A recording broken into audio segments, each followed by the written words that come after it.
नमस्कार, मैं हूं आपके साथ रवि मिश्रा। फिल्मों की बात करें, अलग अलग किरदार निभाने वाले एक्टर्स की बात करें तो बॉलीवुड में ऐसे बहुत कम एक्टर्स होते हैं जो अपने रोल के साथ बड़े बड़े जोखिम लेते हैं, यानी एक्सट्रीम कैरेक्टर्स। कभी नेगेटिव तो कभी हीरो की तरह नजर आएंगे, कभी ग्रे शेड्स में रहेंगे और फिर कुछ ऐसा सरप्राइज कर देंगे जिसकी कल्पना भी आपने नहीं की होगी। आज इस वक्त हमारे साथ एक ऐसा ही कलाकार मौजूद है, तो स्वागत करते हैं रणदीप हुड्डा का। बहुत बहुत स्वागत है आपका। बहुत बहुत welcome. Thank you.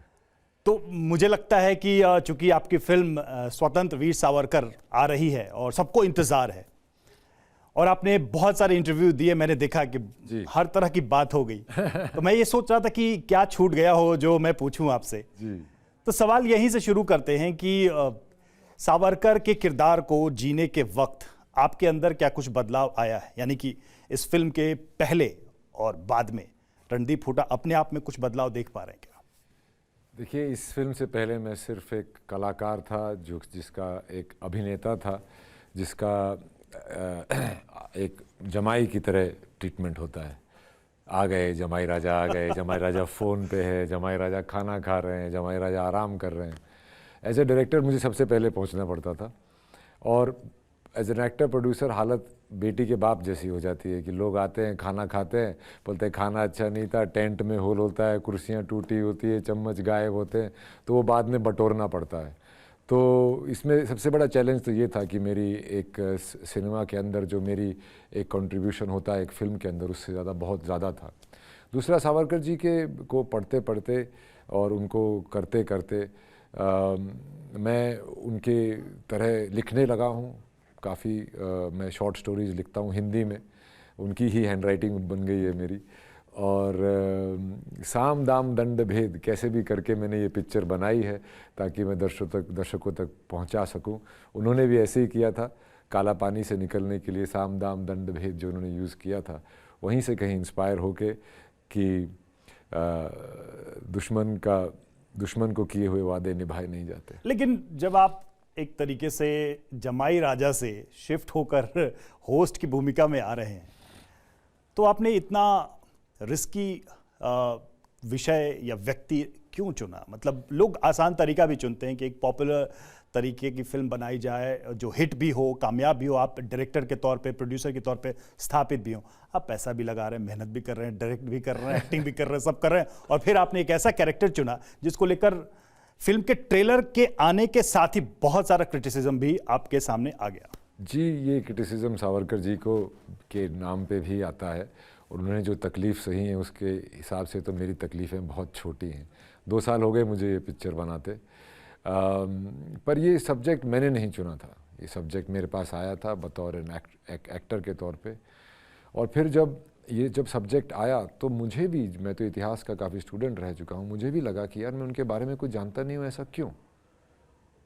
Veer Savarkar, काला पानी, यहाँ बात आके ख़त्म हो जाती है।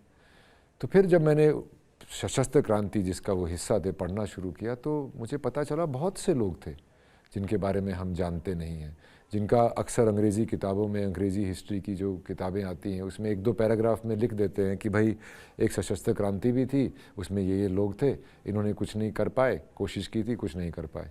तो मैं कहा फिर इतने लोगों को जेल में क्यों डाला, काला पानी जैसी जेलों में फांसियाँ क्यों दी, तोपों पर लगा के क्यों उड़ाए, अगर उन्होंने कुछ किया ही नहीं तो।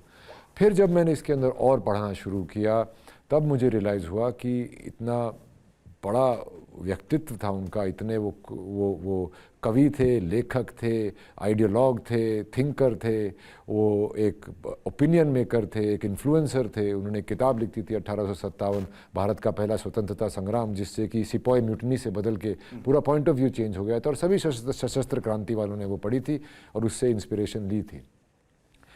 तो जब मुझे ऐसा लगा कि यार ये बात तो हम तक पहुँचे नहीं, तो ऑलमोस्ट एक गुस्से में मैंने इसको फिर फॉलो करना शुरू किया। एक स्क्रिप्ट ढंग की नहीं थी तो मैंने वो स्क्रिप्ट अपने को राइटर उत्कर्ष नैथनी के साथ मिल के वो मैंने लिखी, और फिर वो कुछ ऊँट ऐसी करवट बैठा कि मेरे को डायरेक्टर का बेटन भी पकड़ा दिया गया। तो मैं कहा ठीक है, अब तो कुछ भी हो जाए, क्योंकि मैंने एक पहले पिक्चर की थी बैटल ऑफ सारागढ़ी, जिसमें मैं एज एन एक्टर इन्वॉल्व था। उसमें 3 साल में सिख स्वरूप में रहा था, पर वो पिक्चर दर्शकों तक नहीं पहुंच पाई। उस सब्जेक्ट पे वो दूसरी पिक्चर बन गई। और काफ़ी कुछ हुआ। तो मैं चाहता था कि ये दोबारा ऐसा ना हो, ना मेरे साथ और ना ही सावरकर जी की कहानी के साथ। तो मैंने इसमें सब कुछ तन मन धन लगा के मैंने इसके करके किया है। शायद ऊपर से उनकी मर्ज़ी थी और उनकी मर्ज़ी शायद रिलीज़ के टाइमिंग पे भी थी, क्योंकि मैं तो 15 अगस्त को रिलीज़ करने वाला था, स्वतंत्रता दिवस पे स्वातंत्र्य वीर सावरकर, चुनाव के पहले। और हाँ, फिर गणतंत्र दिवस पे रिलीज़ करने की कोशिश की, वो बैठी नहीं बात। फिर शहीदी दिवस से एक दिन पहले फ्राइडे पड़ रहा था, तो हमने वो चूज़ किया और वो कोइंसिडेंटली चुनाव के पूरे गर्मा गर्मी में रिलीज़ हो रही है। और ये शायद सावरकर जी की मर्जी थी। तो इसलिए एक मैं थोड़ा सा पॉलिटिकल क्वेश्चन करने जा रहा हूँ आपसे कि कहा जाता है कि एक ऐसा दौर चल रहा है जहाँ पे नेशनलिस्ट कैरेक्टर्स को उठाकर, सब्जेक्ट्स को उठाकर फिल्में बनाई जा रही हैं। वो पॉपुलर सब्जेक्ट भी है, लोगों को पसंद भी आ रही है। ऐसी कई फिल्में हमने तानाजी देखी और काफ़ी बड़ी फिल्म साबित हुई वो। अभी आर्टिकल 370 भी आई और वो भी फिल्म चली, उसकी भी सराहना हुई।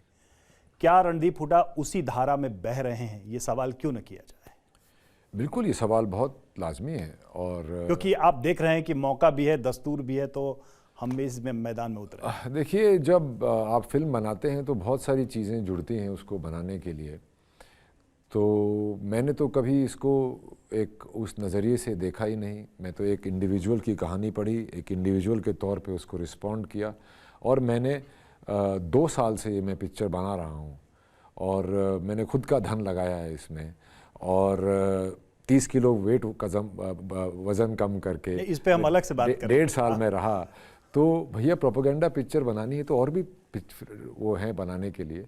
तो ये मेरे मानने से तो ये है कि एंटी प्रोपेगेंडा पिक्चर है, क्योंकि मैं सावरकर जी के नाम पे जो प्रोपेगेंडा फैलाया जा रहा है उसको तोड़ रहा हूँ। पर अब लोगों का काम है कहना। अच्छा, कुछ तो लोग ऐसी फिल्म को पूरा जब आपने समझा है तो ऐसी कोई बात जो आप दर्शकों को कहना चाहेंगे, जो सावरकर के बारे में कहीं सुनी जाती और बताई जाती रही, वो झूठ निकली आपकी दृष्टि में? जी, मतलब आपने पाया कि ये तो बिल्कुल ब्लैक एंड व्हाइट मामला था, जिसमें इसको ब्लैक पेंट करके दिखाया गया, जबकि मामला तो कुछ और ही था। आपने कुछ ऐसा पाया इस फिल्म को बनाने के दौरान? जी हाँ, उनके साथ काफ़ी चीज़ें जोड़ी जाती हैं। 2 नेशन थ्योरी उन्होंने दी, वो सैयद अहमद खान साहब ने दी थी, जो कि अलीगढ़ मुस्लिम यूनिवर्सिटी के फाउंडर थे। फिर उनसे ये कहा जाता है कि उनको कि वो माफ़ी, उन्होंने अंग्रेज़ों से माफ़ी मांगी, वो माफ़ी नहीं थी। और अगर चलो मैं कहता हूँ, ये कही जाती है कि एक नहीं कई बार 11 उन्होंने पिटीशन लिखी, पिटीशंस कई बार, पर कोई भी स्वीकार नहीं हुई। अगर वो इतने माफ़ी मांगने वाले थे तो उनको 27 साल कैप्टिविटी में क्यों रखा अंग्रेज़ों ने? छोड़ देते ना। उन्हें पता था अंग्रेज़ों को कि ये आदमी दूसरे लोगों को इन्फ्लुएंस कर सकता है और इसके थॉट्स बहुत स्ट्रांग हैं, और ये राइटिंग से भी कम्युनिकेट करता है, बोल के भी कम्युनिकेट करता है। अंग्रेज़ों को पता था कि वो साम दाम दंड भेद लगा रहे, नहीं तो उनको छोड़ देते ना। अगर उन्हें माफ़ी मांग ली थी तो छोड़ देते। वो बेल पिटीशन होती है, किसी भी आप इनकार्सरेशन में जाओ, कभी आपका पाला पड़े उससे, तो बेल पिटीशन लिखना एक जुडिशियल सिस्टम का हिस्सा होता है। ठीक है। और सावरकर जी वकील थे, उन्होंने सिर्फ अपने लिए नहीं, काला पानी के बहुत पॉलिटिकल प्रिजनर्स के लिए लिखी और सबको छोड़ दिया गया। सिर्फ बाबा राव सावरकर, जो इनसे भी बड़े अनसंग हीरो हैं और बहुत उनका योगदान था, इन दोनों भाइयों को नहीं छोड़ा उन्होंने, ना ही इनको कभी जेल से बाहर जाने दिया। वहाँ पे आइलैंड पे बाहर जाने देते थे 6 महीने के बाद। तो इनको उन्होंने इतना वो रखा। तो उस जुडिशियल उसमें अवेलेबिलिटी में आपको 50 साल की कैद हो गई है, आप 27 साल के हो, 1960 में आपको छूटना है, तो आप वहाँ पे थोड़े पिकनिक थोड़ी मनाने लग जाओगे यार, आप पूरी कोशिश करोगे वहाँ से निकलने की। और सावरकर जी को ये लगता था कि उनको बहुत, उनके अंदर बहुत चीज़ें हैं जिससे वो योगदान कर सकते हैं, क्रांति के लिए योगदान कर सकते हैं, प्रोविजनल गवर्नमेंट में योगदान कर सकते हैं, देश के लिए काम कर सकते हैं, समाज के लिए काम कर सकते हैं। उन्हें लगता था कि मैं यहाँ पे आके रह के वेस्ट हो रहा हूँ, तो उन्होंने वहाँ से निकलने की पूरी कोशिश की, पर अंग्रेज़ों ने छोड़ा नहीं। तो आपने इन सब चीज़ों को फिल्म में एड्रेस किया है, चाहे पिटिशन का मैटर हो, बिल्कुल बिल्कुल, इंडिया डिवाइड की बात जो हाँ, की गई तो उसका मैटर हो, हाँ, इन तो सबको एड्रेस क्या किया गया है? मैंने सब कुछ एड्रेस किया है, जितनी उनके ऊपर लालचना उड़ती है मैंने सबको एड्रेस किया गया है।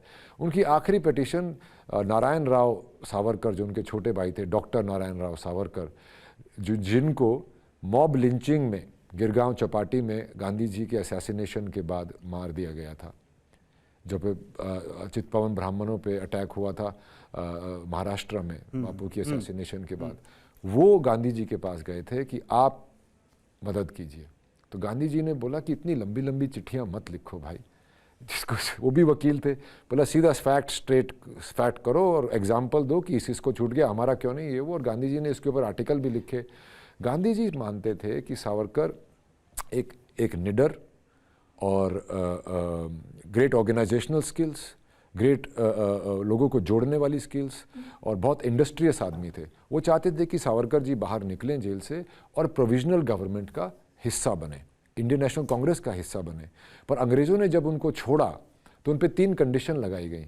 वो किसी पॉलिटिकल काम में हिस्सा नहीं ले सकते, रिलीजियस काम में हिस्सा नहीं ले सकते, और वो किसी रेवोल्यूशनरी काम में हिस्सा नहीं ले सकते।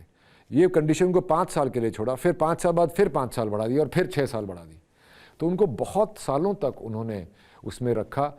और सावरकर जी ने बाहर निकलते ही एक किसी और नाम से आर्टिकल लिखने शुरू कर दिए। तो यही सारी चीज़ें अक्सर लोग जब क्रिटिसाइज़ करते हैं तो ये सवाल उठाते हैं कि एक हिस्सा हम देखते हैं काला पानी जाने से पहले यहाँ से लेकर ब्रिटेन में वो एक तरीके से हिंसक मूवमेंट का पार्ट रहे, जिसमें असैसिनेशन से लेकर अंग्रेज़ों के खिलाफ कॉन्स्पिरेसी से लेकर आर्म्स जमा करने तक ये सारी चीज़ें थी। और वहाँ न डर था न लॉ की कोई चिंता थी, एक ही मकसद था कि अंग्रेज़ों को कैसे भारत से भगाया जाए। और जो दूसरा हिस्सा काला पानी से आने के बाद का है, जिसमें वो बिल्कुल इन सब चीज़ों से साइड हट जाते हैं और दूसरे भूमिका में दिखाई देते हैं। ये सावरकर कैसे आपने एड्रेस किया है? और इसी को कहा जाता है कि जो सावरकर अंग्रेज़ों से डरता नहीं था वो अंग्रेज़ों के किसी कही बात को क्यों फॉलो करेगा? उन्होंने किस अंग्रेज़ों की बात को फॉलो किया? नहीं, जो आपने कहा कि कंडीशंस को उनको फॉलो करना पड़ा। कंडीशंस को इसलिए फॉलो करना पड़ा क्योंकि उनको वापस 50 साल के लिए काला पानी भेज दिया जाएगा अगर वो पकड़े गए तो। और कई बार उनको ऊपर डाउट आए, उनके ऊपर घर पे रेड पड़ी, तो उन्होंने वो खुल के काम नहीं कर पाए। काला पानी जाने से पहले वो एक रोमांटिक रेवोल्यूशनरी थे जो कि यंग मरते हैं। उनको 2 काला पानी की लाइफ टाइम की सज़ा क्यों दी? फांसी क्यों नहीं लगा दी? क्योंकि वो मार्टर बन जाते हैं। ये उनके साथ अंग्रेज़ों ने बहुत बड़ा अन्याय किया एक्चुअली। वहाँ जाने से पहले वो यंग रोमांटिक रेवोल्यूशनरी थे। वहाँ जाके उनको रेवोल्यूशनरी का जो रेवोल्यूशन का रिपरकशन जो होता है वो उन्होंने काला पानी में झेला। वहाँ से उनकी वो और थोड़ा मैच्योर हो गए और साम दाम दंड भेद से वो काम करने लगे। जब वो बाहर आए उन्होंने आर्टिकल्स लिखे, उनके बाबा राव ने प्रिंटिंग प्रेस में रात को छापते थे वो भी पकड़े गए। तो उनके ऊपर तलवार लटकी रहती थी। 17 साल की उम्र से उनके ऊपर CID थी। वो 24 घंटे he was watched by the people. और वो बाहर आके ऐसा नहीं था, कुछ नहीं किया। बाबा राव सावरकर के थ्रू वो सभी रेवोल्यूशनरी ऑर्गेनाइजेशंस के टच में थे, सभी के, HSRA के और जितनी भी ऑर्गेनाइजेशन थी सबके टच में थे वो लोग। तो वो क्योंकि ये बातें बाहर नहीं आई और ये सारी इवन 1910 तक जो दशक था उसमें भी सीक्रेट सोसाइटीज़ में ये लोग काम करते थे क्योंकि इनका काम हिंसा का था। तो ये हर चीज़ को इन्फ्लुएंस करते थे। इनकी उस किताब को सभी क्रांतिकारियों ने पढ़ा। तो ऐसे बहुत सारे लोग थे। आई मीन भगत सिंह को हम देखते हैं उसी पीरियड में। भगत सिंह जी को फांसी हो गई थी, फांसी की सज़ा हो गई थी। हाँ, हम चंद्रशेखर आज़ाद को देखते हैं जी। सारे एडवर्स कंडीशन में भी वो अंत तक अंग्रेज़ों का सामना करते हैं। हम सुभाष चंद्र बोस को देखते हैं जो कि प्रेसिडेंट होने के बाद भी रिजाइन करके वापस चले जाते हैं और फिर एक अलग मूवमेंट खड़ा करते हैं। और दूसरी तरफ हम सावरकर को देखते हैं। तो उनसे क्या अलग है सावरकर का? सावरकर उसी पीरियड में सावरकर जब वो लोग फांसी पे चढ़ रहे थे, जब वो लोग गोलियां खा रहे थे और कोई जाके जापान से लेकर सेना लेकर अंग्रेजों से लड़ रहा था और सावरकर यहीं पर थे देश के अंदर। इन सब के टच में, इंक्लूडिंग सुभाष चंद्र बोस जो कि 1940 में उनसे मिलने आए थे। सावरकर जी ने ही उनको रास बिहारी बोस के कांटेक्ट में किया था, जिनके थ्रू वो जर्मनी भी गए थे और उन्होंने आज़ाद हिंद फौज भी बनाई थी। आज़ाद हिंद फौज में जब आपकी भर्ती होती थी तो आपको एक बंदूक दी जाती थी, एक यूनिफॉर्म दी जाती थी, कंबल दिए जाते थे और ये किताब दी जाती थी 1857 भारत का पहला स्वतंत्रता संग्राम। तो ही वॉज एन आइडियोलॉग। उन्होंने 1910 में भी किसी को एक्चुअली खुद नहीं मारा था, because he was an ideologue, he was the brain behind everything else. और जब ये लोग भगत सिंह जी के साथ काफ़ी बोलते, उन्होंने माफ़ी नहीं मांगी, उनको फांसी की सज़ा हो गई थी, वो बलिदान के लिए तैयार थे। सावरकर जी भी बलिदान के तैयार थे, पर उनको फांसी नहीं, 50 साल की उम्र कैद, 2 उम्र कैद दे दी। हाँ बिल्कुल, लेकिन जो अंग्रेजों के खिलाफ इतना अपफ्रंट हो, उसको पता है कि उसका अंजाम क्या हो सकता है, उसके साथ कुछ भी हो सकता था, ये बात तो सावरकर भी जानते थे। लेकिन सावरकर जी का कंट्रीब्यूशन ना ही सिर्फ उसमें था, सावरकर जी का सामाजिक कंट्रीब्यूशन भी था। जब वो रत्नागिरी में कर रहे थे तो वो कास्ट सिस्टम के अगेंस्ट लड़ रहे थे। गांधी जी ने गाना बनाया पतित पावन मंदिर पर, सावरकर जी ने मंदिर बनाए जिसमें सभी कास्ट के लोग जा सकते थे। अंतरजातीय विवाह कराने की वो कोशिश करते थे। वो बोलते थे कि 4 अंतरजातीय विवाह शुरू होगा तो 4 पीढ़ियों में लोग भूल जाएंगे कौन कौन जात का है। उनका एक पॉलिटिकल आइडियोलॉजी बन चुकी थी जब तक, विच वाज हिंदुत्व। वो एक पॉलिटिकल फाइट की तरफ बढ़ना चाहते थे। एक जो ट्रेलर के कॉन्टेक्स्ट में कुछ बातें कही जा रही, मैंने भी सुना और कुछ लोगों ने कहा कि उसमें जैसे गांधी और सावरकर की कॉन्वर्सेशन का हमें एक अंश दिखाई दे रहा है, और जिसमें बड़े ही वो रिकॉर्डेड कॉन्वर्सेशन है, बड़ा क्रूड सा डायलॉग है उसमें। आपने जो बोला भी है कि हमें ऐसे लोग चाहिए जो जिंदा अंग्रेजों का ये कलेजा। सावरकर जी ने कहा था, उसको मैंने थोड़ा ड्रामेटिकली बोला। हाँ, और फिर एक एंड हम देखते हैं उस स्टेटमेंट के, कांग्रेस का कौन सा नेता जिसको किसी को काला पानी क्यों नहीं हुई? नहीं हुई। हाँ, तो क्यों नहीं हुई? मैं सवाल पूछ रहा हूँ। हाँ, तो मैं यही क्यों नहीं हुई ये सवाल आप बताइए।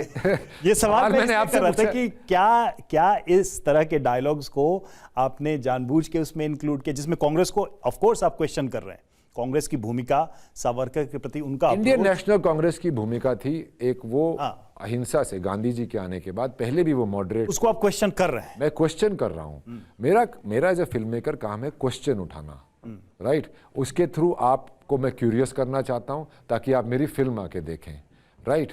अभी कांग्रेस का कोई आदमी वहां नहीं गया, इंडियन नेशनल कांग्रेस, उस समय की तो उस 2 कांग्रेस हैं भाई। कांग्रेस तो 72 हुई है, उस आजादी के समय अलग कांग्रेस थी। तो कांग्रेस में भी 2 दल थे, गरम दल और नरम दल। लोकमान्य तिलक गरम दल के थे, गोखले साहब नरम दल के थे। गोखले साहब की ट्यूटलेज में फिर आए महात्मा गांधी, और उन्होंने फिर वो एक अहिंसा का वो बनाया। मैंने जब सावरकर जी को पढ़ा तो मैंने गांधी जी को भी बहुत पढ़ा। उनकी कथनी और करनी में फर्क नहीं था। उन्होंने एक लाठी और धोती से सब पूरे देश को जता दिया। सब गरीब ही थे कि आप मेरे साथ चलोगे तो आप अपनी स्वतंत्रता के लिए चल रहे हो। उन्होंने लोगों का हुजूम जो इकट्ठा किया, जो मूवमेंट चलाई, it is out of the world, right. पर उनका नेगोशिएशंस चल रही थी ब्रिटिश के साथ, और जो गरम दल वाले थे वो बोलते हैं इनको मार के ले लेंगे। ये जो विचारधारा बनी, तो अगर गरम दल वालों की सपोर्ट मिलती, लेनिन के टच में थे मिस्टर सावरकर, उनसे बॉम्ब मैनुअल्स ली थी उन्होंने, पेरिस में उनको सेनापति बापत लेके आए थे, ठीक है। तो बोल्शेविक्स का जो उन्होंने, लेनिन ने जो आर्म्ड रेवोल्यूशन चलाया था वो रशिया में सक्सेसफुल हो गया। 1917 में उन्होंने जार को उठा बाहर फेंक दिया और बोल्शेविक्स की ने गवर्नमेंट बना ली। वो आर्म्ड रेवोल्यूशन था। और ब्रिटेन सबसे पहला कंट्री था, मैकडोनल्ड साहब प्राइम मिनिस्टर थे, सबसे पहला कंट्री था रशिया को biggest free country in the world recognise करने का, हालांकि उन्होंने सशस्त्र क्रांति से आज़ादी ली थी। आप जितने रेफरेंस पॉइंट से बात कर रहे हैं, निश्चित तौर पर फिल्म आने के बाद आप हिस्टोरियंस के भी टारगेट पे आने वाले हैं, ये मैं जानता हूं। अरे कुछ फैक्ट्स को लेकर वो आपसे जरूर सवाल उठाएंगे। मैं हिस्टोरियन नहीं हूं, मैं फिल्म मेकर हूं। मैं फिल्म मेकर हूं। मैंने 2 घंटा 50 मिनट में मैंने 53 साल की कहानी बताई है, डॉक्यूमेंट्री नहीं बनाई।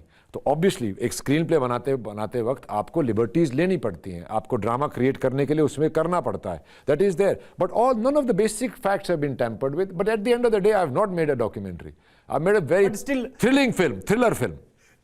Randeep, what do you feel कि इतने सालों बाद सावरकर की रेलेवेंसी, उनके ब्राइटर पार्ट पे इतनी चर्चा हो रही है, इतनी बात हो रही है, और अगर इतने सालों तक किसी नेगेटिव पेंट में रखा गया, या फिर मैं कहूं कि आजादी के बाद सावरकर कहां गए, उनको किसी ने क्यों नहीं पूछा? मैं बताता हूं क्यों नहीं पूछा। तो वो क्या हुआ सावरकर के साथ? सावरकर आपकी नजर में कि इसके लिए क्या किसी को दोष दिया जा सकता है? जी, इसके लिए दोष दिया जा सकता है। मेरे ट्रेलर पोस्टर में एक वो आता है #who killed his story और who killed history, you can read it either way, ठीक है।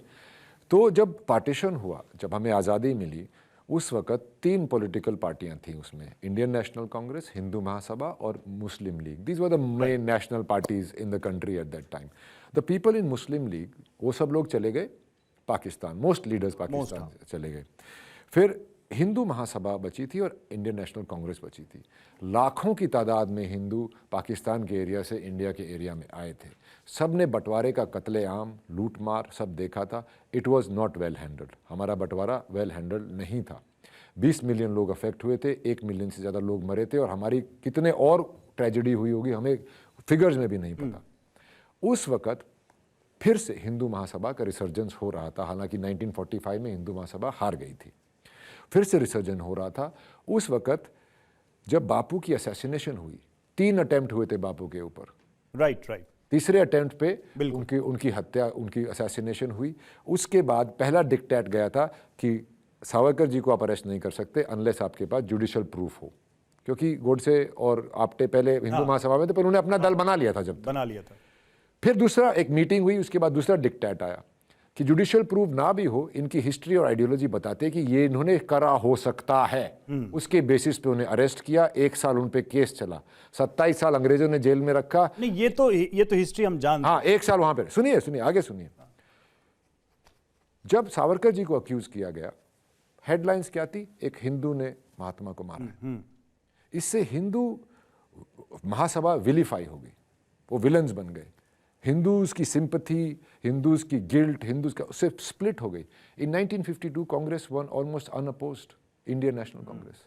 सो that was the first false accusation which kind of murdered his legacy. उसके बाद वो बिल्कुल अकेले पड़ गए थे, लोगों ने आना जाना बंद कर दिया था।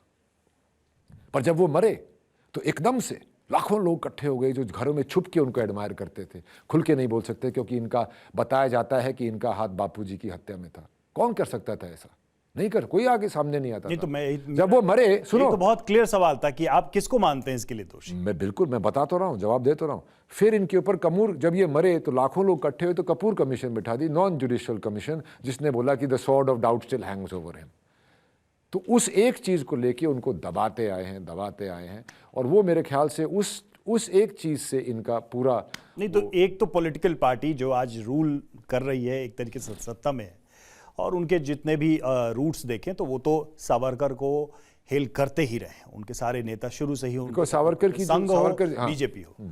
दूसरी पार्टी रह गई इंडियन नेशनल कांग्रेस से निकल के जो भी कांग्रेस आई बनी और 72 बन चुकी है। हाँ, जो भी अभी तो कहने का मतलब ये है कि फिर क्या आप इसके लिए कांग्रेस को ब्लेम करते हैं, उनकी सरकारों को ब्लेम करते हैं इसके लिए कि सावरकर को नेग्लेक्ट किया गया या उनकी एक्सेप्टेबिलिटी को मिनिमाइज किया गया? मैंने आपको फैक्ट्स बता दिए हैं कि कैसे इंडियन नेशनल, कैसे कंजक्चर आप निकाल सकते हो कि क्या हुआ होगा। उनको जो फॉल्सली अक्यूज़ किया और बाद में जो कमीशन बैठाई, उस वक्त कौन सी गवर्नमेंट थी? कांग्रेस लेड गवर्नमेंट्स ही थी। और जब उनका पलड़ा हल्का होने लगा, दूसरी पार्टी जो कि हिंदुत्व को अपनी एक आइडियोलॉजी में रखती है, उनका पलड़ा भारी होने लगा, तो फिर से उन पे लालचना लगने लगी। और किसको गाली दोगे? तो ये सब तो ऑलरेडी होता हुआ आया है। एंड नेहरू जी, तो फिर तो मेरा बहुत सिंपल सवाल बनेगा आपसे कि ये जो हिंदू राष्ट्र की कल्पना की गई और जिसकी बात अभी भी की जा रही, उसको आप कैसे देखते हैं जब कि हम सेक्युलर स्टेट हैं? जो सावरकर जी का जो हिंदुत्व था वो उन्होंने एक तो आज़ादी के लिए लिखा था, पॉलिटिकल आइडियोलॉजी फॉर इंडिपेंडेंस, ठीक है। उसके अंदर वो जियोग्राफिकली बोलते थे कि सिंधु नदी से सिंधु सागर तक जो इस विशाल भारत भूमि को अपनी पितृभू, मतलब अपने पूर्वजों की ज़मीन मानता है, अपनी मातृभूमि, इसको अपने खान पान वेशभूषा त्योहारों को अपना मानता है, वो हिंदू है, चाहे किसी भी धर्म जात या समुदाय का क्यों ना हो। और क्योंकि उस वक्त नॉर्थ वेस्ट फ्रंटियर से धर्म के नाम पे हमला होने वाला था और ब्रिटिश फौज में मोस्टली मुस्लिम लोग थे, तो सावरकर जी को लगा कि ये देश के लिए लड़ेंगे या धर्म के लिए लड़ेंगे। तब उन्होंने लास्ट क्लॉज डाला, पुण्य भूमि, जो आपकी कर्म भूमि भी होती है। जो ये सब माने वो हिंदू है, चाहे किसी भी धर्म जात या समुदाय का क्यों ना हो। तो वो हिंदू जो वो बोलते हैं, हिंदू राष्ट्र जो सावरकर जी ने बनाया था, वो एक पॉलिटिकल, जियोग्राफिकल, सिविलाइजेशनल आइडेंटिटी थी। तो आप ये कह रहे हैं कि तो उसमें कोई धर्म एक्सक्लूडेड, वो सेक्युलर ही थी। वो रिलीजियस स्टेट नहीं होता? नहीं, बिल्कुल नहीं। Hindutva is a civilisational concept, it's a way of living, it's recognising. तो फिर ऐसा क्या हुआ कि सावरकर के इस थॉट प्रोसेस या आइडियोलॉजी से एक कम्युनिटी, मैं कहूं माइनॉरिटी जो इंडिया में रहती है, वो डर जाती है? सावरकर का नाम सुनते ही वो बिल्कुल विमुख हो जाते हैं, वो बिल्कुल उस तरफ देखना, उस तरफ बात करना ही नहीं चाहते। क्योंकि जब 1900 जब खिलाफत मूवमेंट के बाद उनको अलग इलेक्टोरेट वगैरह दी गई, तो सावरकर साहब ने इस पर बहुत अपोज किया। मुस्लिम लीग स्पेशल राइट्स चाहती थी, कांग्रेस, इंडियन नेशनल कांग्रेस उनको सपोर्ट कर रही थी, क्योंकि डेमोक्रेटिक प्रोसेस में वो नहीं आ रहे थे। उनको लगता था कि जब ब्रिटिश आए थे तो सल्तनत होगी थी, अब जाएंगे तो सल्तनत होगी। और उनको स्पेशल राइट्स जब देने लगे, उस वक्त सावरकर जी उनके अगेंस्ट बोलने लगे थे, उससे पहले नहीं। और 1937 में जब वो रिलीज हुए, उन्होंने हिंदू महासभा ज्वाइन की, तो यही कह रहे थे, उनकी मांग क्या थी कि सबकी इक्वल वैल्यू होनी चाहिए, हर वोट की इक्वल वैल्यू होनी चाहिए, सब एक ही उसके होने चाहिए। स्पेशल राइट्स नहीं दे सकते कि आप माइनॉरिटी में हो। और जब माइनॉरिटी की बात की तो सावरकर जी ने ये भी बोला था, बोला सिखों, पारसियों और एंग्लो इंडियनों को क्यों नहीं देते फिर? ठीक है। हाँ। देखिए आज भी जो है आरएसएस इस बात पे विचार कर रही है कि अल्पसंख्यक शब्द को कैसे परिभाषित किया जाए, इस पर कैसे बात की जाए। वापस उस फिल्म पे आते हैं, क्या ये हम मान के चल सकते हैं कि रणदीप हुड्डा अपनी फिल्म के माध्यम से वो विचार जो दबा दिए गए या दब गए उनको फिर से डिस्कोर्स में ला रहे हैं, उनके आंसर्स दे रहे हैं? लोगों को क्या मिलने वाला है इस फिल्म से? मैं लोगों को इसमें सवाल उठा रहा हूं, मैं लोगों को आंसर करना अपने आप करें। मैंने पहले मुझे बोला मेरी मैनेजर ने, पंचाली चक्रवर्ती ने, कि कौन देखने आएगा ये पिक्चर। तब मैंने इसका थोड़ा पॉइंट ऑफ व्यू बदला। मैंने इसको यंग लोगों के लिए थोड़ा camera movements, music, drama and fast cutting करके मैंने इसको एक बहुत ही मॉडर्न कंज्यूमेबल फिल्म बनाई, जिसको कि आप ऐसे नहीं कर सकते, स्वाइप नहीं कर सकते हो, आपको होल्ड करके देखना पड़ेगा। और पर ये एक मूवी है, डॉक्यूमेंट्री नहीं है। Right. It's full of drama. 90% of आपने क्रिएटिव लिबर्टी ली है? ये क्रिएटिव लिबर्टी ली है ना, बिल्कुल ली है। पर 90% डायलॉग्स जो हैं मेरे, जो दिग्गजों ने कहे हैं, वो वही हैं। इतने अच्छे डायलॉग मैं नहीं लिख सकता ब्रदर। ये वो कह के चले गए हैं, किसने किस टाइम पे क्या कहा था, हर चीज डॉक्यूमेंटेड है। उससे मैंने लेके उसको एक फिल्म के फॉर्मेट में पिरोया है। अच्छा, ये जो मुलाकातें हैं, जो 3 बड़े व्यक्तित्व के साथ सावरकर की मुलाकात का हम ट्रेलर्स में देखते हैं, गांधी के साथ, भगत सिंह के साथ, 1906 में हुई थी, एक 1910 में हुई थी और एक 1927 में हुई। हाँ, तो उसको कैसे कॉन्सेप्चुअलाइज किया आपने? क्योंकि ये तीनों लोग बड़े अलग ये तीनों वेल डॉक्यूमेंटेड हैं, तो मुझे उसमें ज़्यादा छेड़छाड़ करने की जरूरत नहीं पड़ी। पर मैंने उसको as a taking, as a director, मैंने उसको एक हाइटन्ड सेंस ऑफ ड्रामा दे के बनाया है। शायद उनकी ऐसे बातें नहीं हुई होंगी, पर मेरा ड्रामा है भाई, मेरा एज अ मूवी। एक चीज़ मैं ये कह रहा था कि जब सावरकर का कैरेक्टर आपके सामने आया तो उस कैरेक्टर को उतारना पर्दे पर, यानी कि एक लुक, उनकी भाषा, उनकी बोलचाल, कुछ वीडियोस हैं यूट्यूब पे आज भी वीर सावरकर के, कि वो कैसे दिखते थे, कैसे बोलते थे। ये चीज़ें कितनी आसान होती हैं आपके लिए? चूँकि हमने आपको अब से नहीं, कब से देखा है कि फिल्म जैसी होती है, कैरेक्टर जैसा होता है, हम पहचान नहीं पाते कि ये रणदीप हुड्डा है जी। तो ये आपके लिए क्या बहुत ऐसा नहीं हो रखा है? क्योंकि हर बार आप वजन घटा लेते हैं, बढ़ा लेते हैं। बहुत दिक्कत। कहीं हॉलीवुड में आपको हम एक्शन करते देखते हैं और फिर हम सरबजीत में विश्वास नहीं होता कि ये आप हैं। ये कैसे होता है? ये मतलब बहुत हमें भी बताइए, हम लोगों को भी शायद काम आए। बहुत दिक्कत होती है इसमें। और मेरी सिस्टर इंटरनल मेडिसिन की डॉक्टर हैं, न्यूट्रिशन उनका स्पेशलाइजेशन है, तो मैं उनकी गाइडेंस के थ्रू ये सब करता हूँ। अदरवाइज़ मैं नहीं करता हूँ। चाहे मुझे 2 लफ्ज़ों की कहानी में आर्नोल्ड जैसा दिखना हो, चाहे सरबजीत में पतला दिखना हो, या इंस्पेक्टर अविनाश में थोड़ा पेट वाला दिखना हो, तो मैं उससे कंसल्ट करके करता हूँ, सो दैट मैं जल्दी से अपनी बॉडी वापस ले आऊँ। इसमें मुझे क्या दिक्कत हुई कि ये 2 साल खिंच गया। अब मैं हरियाणा का जाट, चौड़े कंधे, बड़ा मुँह, ये वो, तो सावरकर जी के चीक बोन्स बड़े थे, तो मैंने वेट घुसाया तो घटाया तो चीक बोन्स दिखने लगे, ये दिखने लगा। थोड़ा वेट लूज़ किया तो मैं थोड़ा उनकी तरह सुडौल दिखने लगा।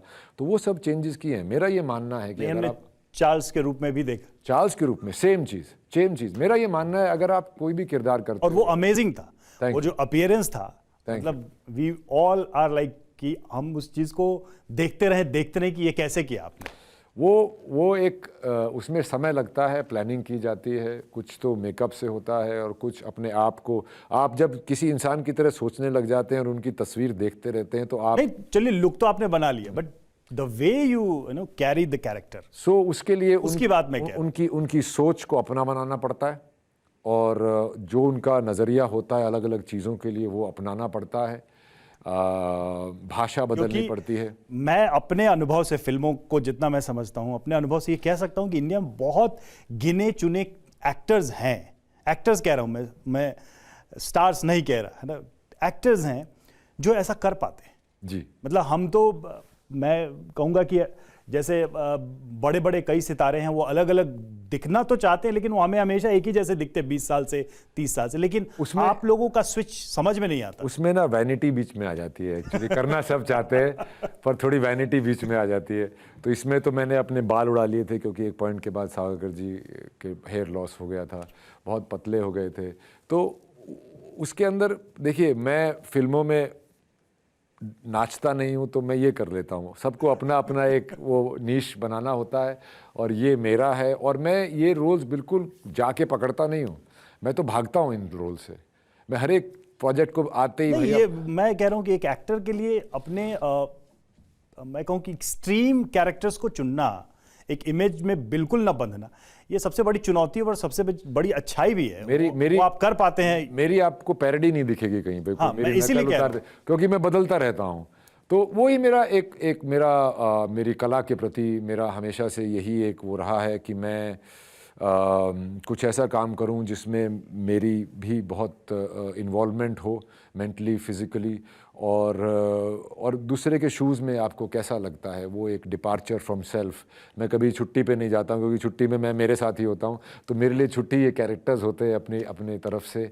और मैं ये रोल्स चूज़ नहीं करता हूँ, मैं मना करता हूँ मेरे को नहीं करने, पर वो रोल्स ही मुझे चुन लेते हैं। चाहे कमर्शियल फिल्म हो या इस तरह की थॉट बेस्ड फिल्में हो, उन दोनों में आप लगभग एकदम फिट इन है, मैं ये कहना चाह रहा था। ये मैंने बहुत कम एक्टर्स में देखा है। जी, मैंने हर जॉनरा की पिक्चर की है और हर तरह के डायरेक्टर्स के साथ काम किया है। एक्चुअली इस पिक्चर में डायरेक्शन करके मेरे सभी डायरेक्टर्स के लिए इज्जत बहुत बढ़ गई है भाई। बहुत मेहनत का काम है, बहुत गधा मजूरी का काम है। पहले आपको पता चला कि बहुत लंबा खिंचता है यार। पहले प्री प्रोडक्शन जिसमें आप क्लर्क बन जाते हो, फिर पोस्ट प्रोडक्शन जिसमें आप एक अलग, मैं तो कभी अपने आप को मॉनिटर पे भी नहीं देखा था। इतने साल के करियर में मैं कभी मॉनिटर चेक नहीं करता था जाके, तो अभी मुझे देखना पड़ रहा था, ना कि खुद को बट सबको। मेरा तो खैर फिर भी मैं चला लेता था, पर मुझे सबको देखना पड़ता था, शॉट लगाना पड़ता था, करना। तो बहुत ही मेहनत और बहुत ही खून जला के मैंने ये पिक्चर बनाई है, और लोग इसको क्या कहेंगे अब मैं जानता हूँ। ठीक है, देखिए हम भी इंतजार कर रहे हैं, और ट्रेलर देख के तो लग रहा है कि फिल्म बहुत ही टू द पॉइंट है, अपनी बात को रखने वाली। एक सवाल, चूंकि अब देखिए, अब थोड़ा सा मैं देख पा रहा हूँ कि साउथ की फिल्में और अपनी बॉलीवुड की फिल्में, इनका एक एमलगेशन भी हो रहा है, एक दूसरे के साथ एक्सचेंज भी हो रहा है, और हम देख रहे हैं कि तेलुगु तमिल इंडस्ट्रीज बहुत राइज कर रही हैं। आप इस न्यू डेवलपमेंट को कैसे देखते हैं? मतलब उनका बजट भी बड़ा हो रहा है, वो बड़े ब्लॉकबस्टर्स भी दे रहे हैं, नॉर्थ में भी लोग पसंद कर रहे हैं। क्या रणदीप हुड्डा उधर भी देख रहे हैं? जी, मुझे वहाँ से, मतलब हॉलीवुड गए तो हम टॉलीवुड और नहीं, हॉलीवुड बॉलीवुड हो गया है। अभी मैं साउथ इंडस्ट्री में मैं जाके काम करना, मुझे बहुत ऑफर्स आते हैं, ऐसी बात नहीं है, पर मेरे को पूरे काम के ऊपर एक नई लैंग्वेज सीखना, वो मुझे थोड़ा ज़्यादा लगता है। और मैं सिर्फ वहाँ जाके, जैसे काफ़ी एक्टर्स करते हैं 1 2 3 4 1 2 3 4, उसको बाद में डबिंग कर लेते हैं, तो मैं वैसे काम नहीं कर पाता हूँ, तो मैं वहाँ पे ज़्यादा। पर अभी क्या है, पूरी दुनिया पास आ रही है, इतना सोशल मीडिया है, इतना इंटरनेट है कि सब, कहीं चिल्ली में बैठा हुआ आदमी भी आपकी पिक्चर देख सकता है, नेटफ्लिक्स के थ्रू, इसके थ्रू, तो पूरी सब आ रहा है। तो ये मैं साउथ का रेफरेंस इसलिए लेके आया था क्योंकि साउथ की जो फिल्में हैं, खासकर अगर आप तमिल या मलयालम फिल्में देखें, तेलुगु फिल्में भी कुछ हद तक, तो पॉलिटिकल हिस्ट्री, पॉलिटिकल ड्रामा उनकी फिल्मों में हमने बहुत देखा, बहुत क्लास की फिल्में बनी हैं। हिंदी फिल्मों में थोड़ा सा साहस की कमी मुझे लगती थी कि बहुत अंतराल पे बनते थे। क्या आप देखते हैं, जैसे चूंकि आप एक फिल्म लेकर आ रहे हैं, एक हिस्टोरिकल पॉलिटिकल ड्रामा है ये, आप क्या देख पा रहे हैं कि कोशिश हो रही है इधर से भी हिंदी फिल्मों की तरफ से, और अच्छी कोशिश हो रही है? जी बिल्कुल। देखिए, फिल्में ना इकोनॉमिक्स पे बेस्ड होती हैं, तो जैसे जैसे कुछ जिसका चलने लगता है, ऑडियंस बढ़ने लगता है, फिल्म इंडस्ट्री वैसे अडेप्ट हो जाती है। फिल्म इंडस्ट्री की कोई अपनी आइडियोलॉजी या स्टैंडिंग नहीं होती, वो ऑडियंस के लिए केटर करती है, parallel to the society. Parallel to the society. जैसे जैसे सोसाइटी बदलती जाती है, जैसे जैसे पिक्चरों की मांग बदलती जाती है, वैसे वैसे पिक्चरों का वो। तो आप मानते हैं कि हिंदी पट्टी या हिंदी के दर्शक जो हैं, जी, उनका इस तरह के फिल्मों के प्रति रुझान और रुचि और समझ हो रहा है? और जो साउथ में जो पिक्चरें बनाते हैं, तेलुगु, तमिल, मलयालम सिनेमा, उनका अपनी लैंग्वेज का बहुत ही लॉयल सिनेमा गोइंग ऑडियंस है, जो कि शायद हिंदी फिल्मों का इतना नहीं है। तो इसीलिए उनकी रिकवरी अच्छी होती है, इसीलिए उनके बजट्स ज़्यादा होते हैं, इसीलिए उनकी क्वालिटी ज़्यादा होती है। तो ये सब एक सर्कुलर इकोनॉमी जो है, उसी में सब कुछ चल रहा है। Economics decide the films. Art is something you put within the economics as much as you can. अच्छा, ये मॉनसून वेडिंग से अगर हम जर्नी की बात शुरू करें, तो आप अपने आप को कितना बदला हुआ देखते हैं इस इंडस्ट्री में? क्योंकि देखिए, एक डॉक्टर्स फैमिली से एक एक्टर्स फैमिली बने, तो ये भी जर्नी मुझे लगता है कि किसी के लिए आसान नहीं है, कि नया पाथ, नया यूनिवर्स जिसको आप एक्सप्लोर करने निकले। जी बिल्कुल, बड़ी लंबी यात्रा की आपने। बिल्कुल आसान ना था ना है, क्योंकि देखिए मेरे फादर डॉक्टर हैं तो मेरी सिस्टर डॉक्टर बन गई क्योंकि उसको गाइडेंस ज़्यादा थी गॉड, मेरे को भी उन्होंने बोला, पर मैं थोड़ा सा पढ़ाई वढ़ाई से कटता था और आज मैं पढ़ाई लिखाई करता हूँ, चाहे हिस्ट्री करता हूँ। पर तो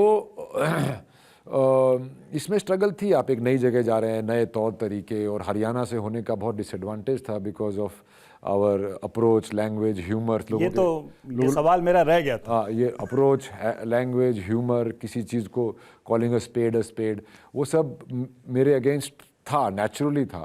पर मैं हमेशा कला को फॉलो किया है और मैं लेकिन अब हम देख रहे हैं कि हरियाणा से बहुत ही अच्छे कलाकार निकल के आ रहे हैं जी, और हरियाणवी एक्सेंट पे तो इतनी हाँ, सीरीज हरियाणवी रैप बन रही हैं, हरियाणवी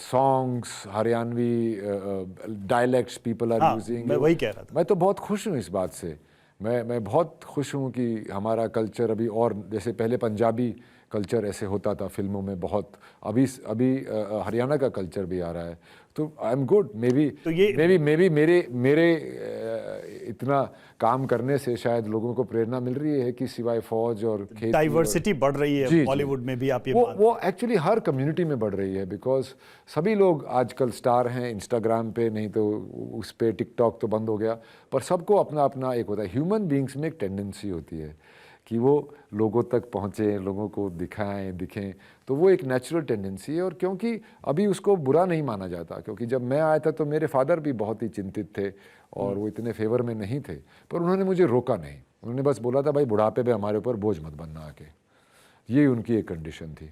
तो ये सब चीज़ें अच्छा, एक पर्सनल क्वेश्चन, आप तो हरियाणा से निकल के आप मुंबई की तरफ गए, लेकिन फिर नॉर्थ ईस्ट कैसे पहुंचे आप?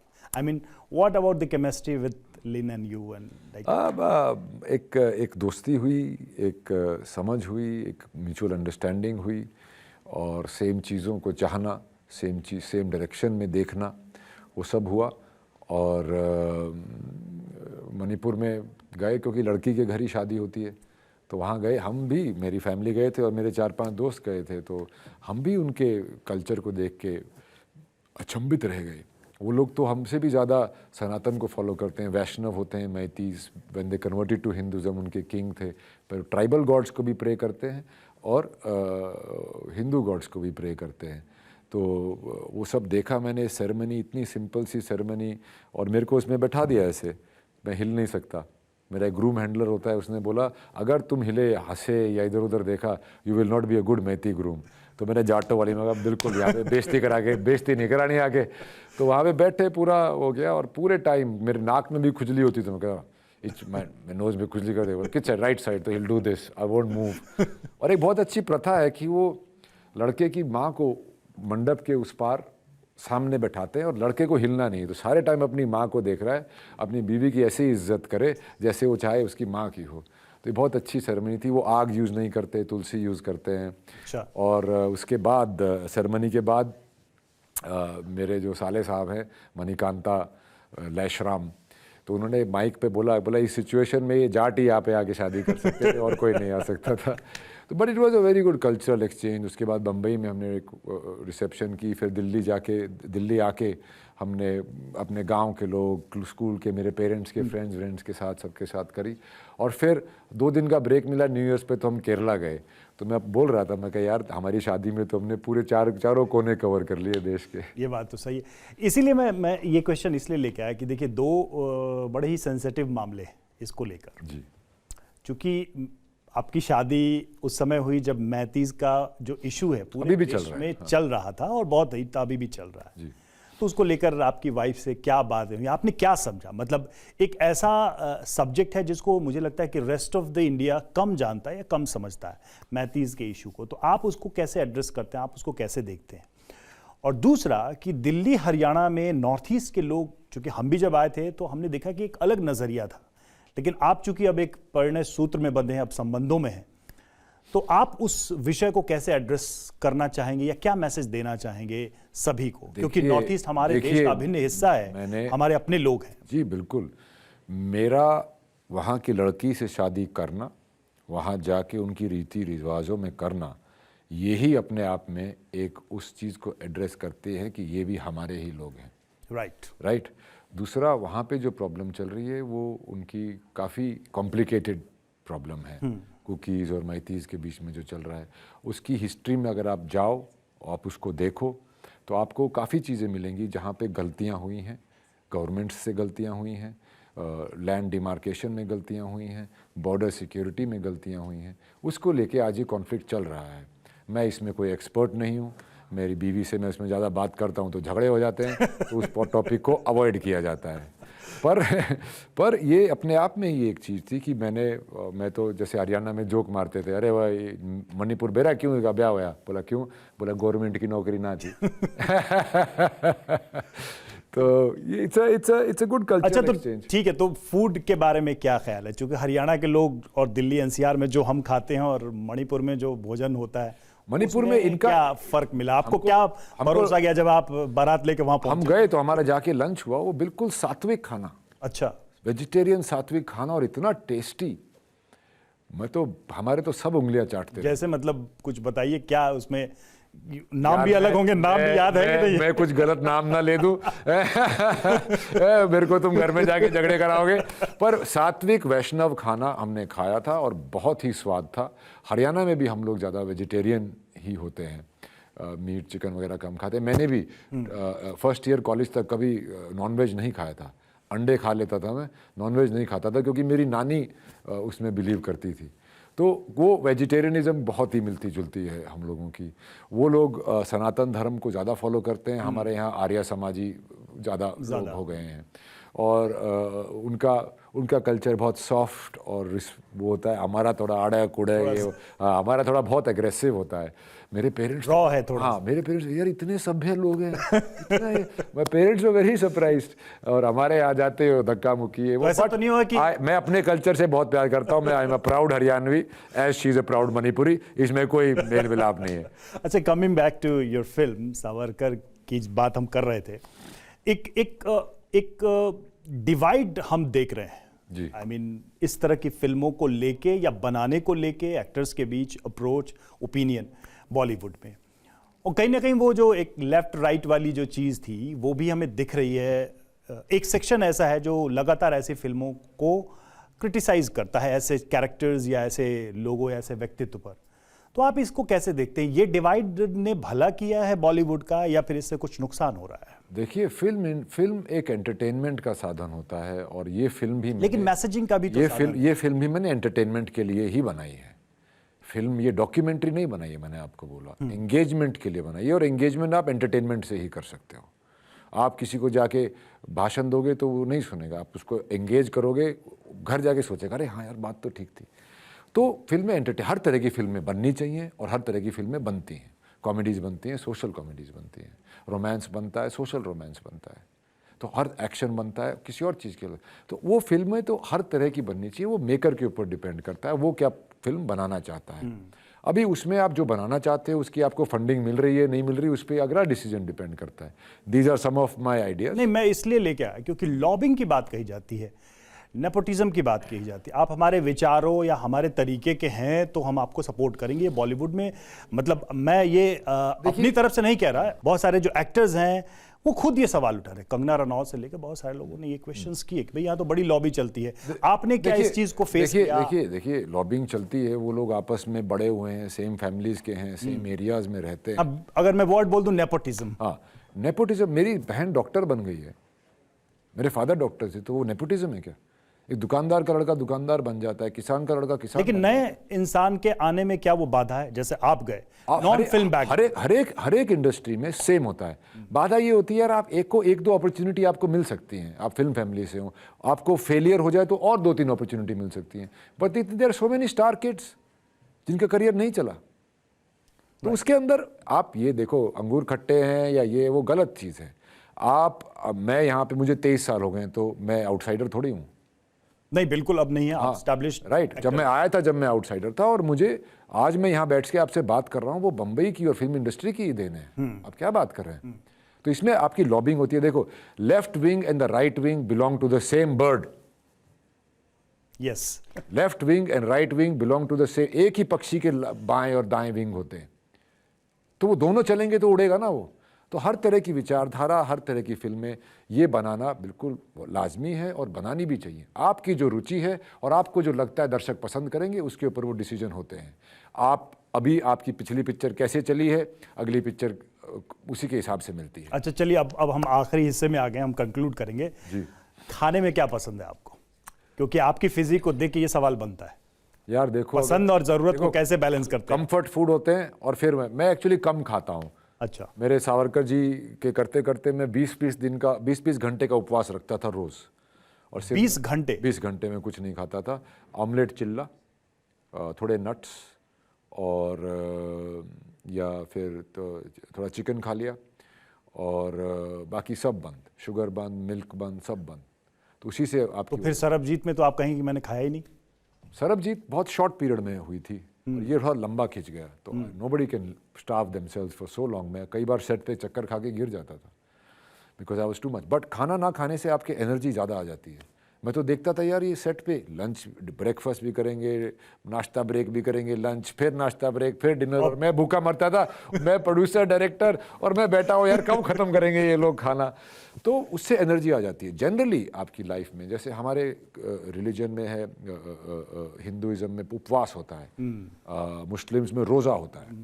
वो दोनों ही हमारे को एक साइंटिफिकली बनाई गई चीज़ें हैं जिसको अलग अलग नाम दिए गए हैं, जिससे आप अपने डाइजेस्टिव सिस्टम को रेस्ट देते हो। तो फिर लेकिन जब आप इतना लूज करते हैं, इतना उपवास करते हैं, और फिर एक्सट्रैक्शन में आप क्रिस के सामने खड़े होते हैं, तो फिर हाउ डू यू गेट? वो तो खैर मैं सारागढ़ी में जैसा था, सारागढ़ी की प्रिपरेशन में वो वैसा ही वहाँ खड़ा हो गया। मैं तो पिक्चर वो ऑलमोस्ट छोड़ दी थी, इतने मैं डिप्रेशन में चला गया था क्योंकि सारागढ़ी ख़त्म नहीं हुई।